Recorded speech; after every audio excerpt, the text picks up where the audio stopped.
Hi, everybody. Welcome to Phil and Dave's Excellent Adventures. Just Dave here and Trixie. We're talking about the movie The Matrix Resurrection. This is going to be a spoiler review, so if you haven't seen the movie yet and you are concerned about spoilers, I would suggest you go ahead and watch the movie before you watch this review. The Matrix Resurrection is the fourth movie in the Matrix series. It's sort of a reboot of the original films. Basically, in this movie, Thomas Anderson, played by Keanu Reeves, is sort of living in what he thinks is the real world, but is actually the new Matrix. And he's gradually sort of awoken to the fact that the world he is living in is a simulation. It's a lot like the first movie in some ways, and in a lot of ways they sort of reference and tie into the original movie. As far as what I liked about the movie, I really liked the cast. Keanu Reeves is great, seeing him back again, and I think he's really grown as an actor since the original trilogy. Carrie-Anne Moss is back as well. We haven't seen her in any movies in a while. We've got Jessica Henshawn here playing the character Bugs, who I really liked. She was in Iron Fist before this, and Game of Thrones is what I know her from. And Yahya Abdul-Mateen, who I've seen, who we know from the Watchmen series on HBO. He was also played Black Manta in Aquaman, and I think he was in the Candyman reboot as well, I think, which I haven't seen actually.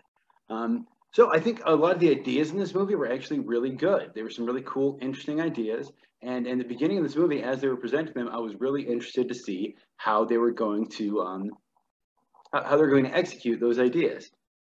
The beginning of the movie is great. It's sort of very interesting the way they've got Thomas Anderson set up as a software developer, and he basically has created a series of video games called The Matrix, this Matrix trilogy, and he also works for Warner Brothers. So it's very much referential, very meta, sort of referencing itself and tying into the mythology that they've created in the movies itself. As I said, I think it's a good idea. I don't necessarily think I like the way that they executed the idea, though. They do this cool thing with mirrors and reflections where you will see someone else in the reflection. At one point, it was actually, I think, Carrie-Anne Moss's real-life husband instead of Keanu Reeves in the reflection. Or sometimes it'll be like an older version or a different version of them in some way. It's kind of hard to tell, for me at least. And, there's a thing at the end where the agents are able to sort of swarm people and take over their bodies. And so you've got all these bodies that just jumping out of the windows and crashing onto the ground below, and I thought it was a really cool scene. And it was interesting watching, Neo sort of try to fight him off with his force powers or whatever as they were coming down. But it was a cool visual, and I liked seeing it. As far as what I didn't like about it, the movie is way too long. It's over 2.5 hours long, I think. Yeah, it was just too much. I found myself bored at several points throughout the movie. The original casting and back is great, but I wish there would have been more of the original cast. I can understand story-wise, I guess, why they recast Morpheus. That being said, I still would have liked to see Lawrence Fishburne. I think they could have found a way to get him in there instead. I didn't love some of the new cast members here are Neil Patrick Harris and I think Jonathan Groff is his name. I like both the actors, but I didn't necessarily like either of them in this movie. I thought Neil Patrick Harris was fine. He was okay. He plays a character named the Analyst, who's sort of the new architect, I guess. Yeah, I get what he was going for, kind of a smarmy kind of character. He pulled it off well. But I don't know. I guess I think it would have been cool if they would have had, say, if they would have had Lawrence Fishburne play that character or something, which maybe wouldn't have made as much sense. I don't know, but they could have done something like that, or even some of the other actors who were in those movies. I would like to see them in other roles. Maybe it wouldn't have made sense, but I don't know. If you're going to do that kind of self-referential reboot thing, you might as well lean all the way into it. Jonathan Groff is now playing Agent Smith. Again, I read that Hugo Weaving was interested in coming back, but he had some Broadway commitments or some sort of theater commitments, so he wasn't able to come back. Jonathan Groff, I really liked in Mindhunter, and I was excited to see more from him. Again, I thought he did a fine job. He was going different. He wasn't just sort of imitating Hugo Weaving. But that being said, I didn't love it. I didn't walk away a bigger fan of his necessarily. In some ways, this movie sort of felt to me like somebody describing a dream, where it starts out and you're kind of interested. You're like, okay, let's see where this is going. Okay, cool. But eventually, you just kind of go, okay, I don't care anymore. This is too convoluted, and I'm not invested or involved in this. And so, can you stop talking now, please? And that's the way I felt during this movie a lot. The Merovingian shows up in this movie again. I didn't realize it was him at first, but he's sort of the crazy guy who's yelling at them. And I think what the movie is attempting to do here is this sort of thing where, like, they know that they're making these references and they know that it's kind of lame, but they think if they call it out, then maybe it won't be so lame. And I don't know, I still think it is. So that didn't necessarily work for me. They do this kind of slow-mo stuff in the movie where they kind of do this kind of choppy, blurry thing where they like remove frame rates or something. And Neil Patrick Harris's character does it a lot. And it doesn't look very good. It looks very outdated, and the blurriness just really makes it look bad. I don't know. It's interesting because the first Matrix was known for sort of revolutionizing special effects. And this movie sort of had a high bar then, you know, that it was expected to meet, at least for me. And I don't think that it did. In all, there's really not enough action in this movie. And I'm not the kind of guy who loves action, that's always watching them, waiting for action. I often get bored during the action scenes of movies, but in this movie, there needed to be more action, at least for me. There was definitely a part where I'm like, okay, they've just been talking for too long now. I am bored. Give me something, you know, do something here.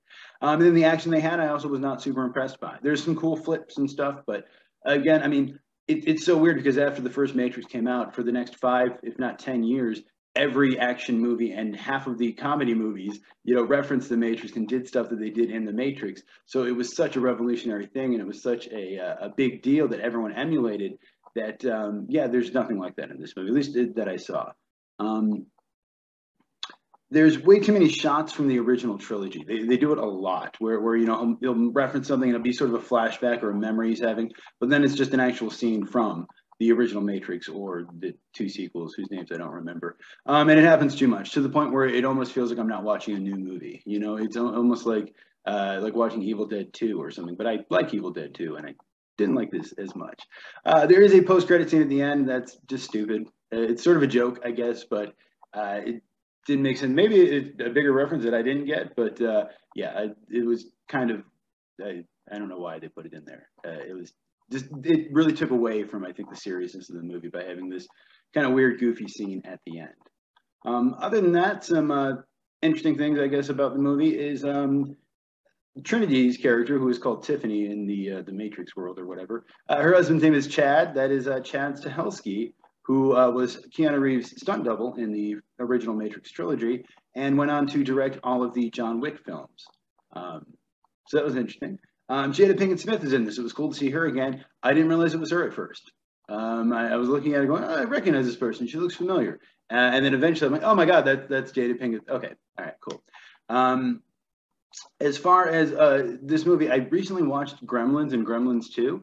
And in some ways, this movie reminded me a little bit of Gremlins 2, and the fact that Gremlins 2 is sort of a parody of the first movie, even though it's directed by the same people and has the same cast. In some ways, this movie was kind of like that. Also, in some ways, like Wes Craven's New Nightmare at the beginning, where it was sort of like, is this real or not? And I think that would have been a cooler movie. I would have been maybe more interested in that, or if they would have kept that part going longer, which seems weird. But I kind of got bored once they really got into the real world of the Matrix. Yeah, like I said, the first movie actually came out as a big deal. This movie didn't necessarily have the same impact, but I do think it's interesting. The first movie, you know, in hindsight, people have realized was really a trans allegory, an allegory for being trans, and Neo having sort of this dead name in the past and everything, and even the red pill and the blue pill, apparently, in the 90s, the estrogen hormone replacement therapy pill was actually a red pill. So that's what that was referencing. And I think it's interesting that now this sort of alt-right, anti-woke, anti-feminist movement has sort of taken the red pill to mean like, we're not going to put up with women's crap. And it's like, well, no, you don't understand the point at all that they were trying to make. So yeah, other than that, it's frustrating because the movie is almost good. I feel like there's a lot there, and I feel like it could have been a good movie, and I wanted it to be a good movie. And there was definitely a point in the beginning where I had sort of heard, you know, not so good things about it. I tried not to read or listen to too many reviews beforehand, but there was a point where I thought it was going to be a good movie, and I thought I was going to like it. And yeah, and then I ended up not really liking it so much. I am curious to know, though, if I will like it more upon future viewings, or if, you know, time will be kind to it. I know I reviewed the movie Red Notice, and I said I liked it. And then my sister watched it, and she said she thought it was awful.